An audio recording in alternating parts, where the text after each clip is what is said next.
ঈদের দিনে রাগ করে শাকিব খানের বাসায় যেতে চাননি ঢালিউড কুইন অপু বিশ্বাস। তো ভিউয়ার্স, বিস্তারিত জানতে হলে পুরো ভিডিওটির সঙ্গেই থাকুন। কিছুদিন আগে নাগরিক টিভির এক ইন্টারভিউতে বুবলি বলেন বুবলি শাকিবের বৈধ স্ত্রী। এটি ভালোভাবে নিতে পারেননি অপু বিশ্বাস। তিনি অভিমান করে বসেছিলেন, তাই তিনি ঈদের দিনে আব্রাহাম খান জয়কে সঙ্গে নিয়ে শাকিব খানের বাসায় যেতে চাননি। অবশেষে শাকিব খানের অনুরোধে অপু বিশ্বাসের মান ভেঙেছে।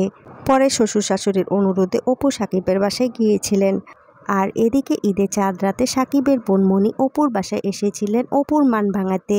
এভাবে অপু বিশ্বাসকে আপন করে নিলেন শাকিব খানের পুরো পরিবার। ছেলে জয়কে নিয়ে শ্বশুর শাশুড়ি ননদ শাকিবের আত্মীয় স্বজন সবাইকে নিয়ে আনন্দ করেছিলেন ঢালিউড কুইন অপু বিশ্বাস। অপু বিশ্বাস বলেন, মনিকে আমি ভীষণ ভালোবাসি। মনি আমার শুধু ননদ নন, একজন খুব ভালো বন্ধু। আমাদের দুজনের সম্পর্ক খুব মিষ্টি, বলে বোঝাতে পারবো না।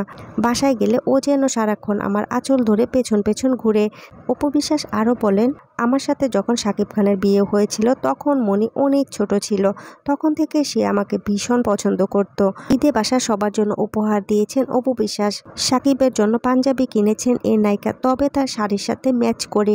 ঈদের দিনে শাকিব যে পাঞ্জাবিটা পরেছে সেটি আমার দেয়া পাঞ্জাবি পরে শাকিব ঈদের নামাজ পড়তে গিয়েছে। আর আব্রাহাম খান জয় তার দাদার নয়নের মণি। দাদার সাথে বেশ জমে জয়ের। খাওয়া দাওয়া শেষ করে আড্ডা দিতে অনেক রাত হয়ে যায় তাদের। প্রথমে অপু বিশ্বাস বলেছে শাকিব খানের বাড়িতে যাবেন না, পরে সবার অনুরোধে চলে আসেন। সবার সাথে আনন্দে ঈদ কাটান অপু বিশ্বাস। তো ভিউয়ার্স, ভিডিওটি নিয়ে আপনাদের মন্তব্য কি তা কমেন্টে জানাবেন অবশ্যই।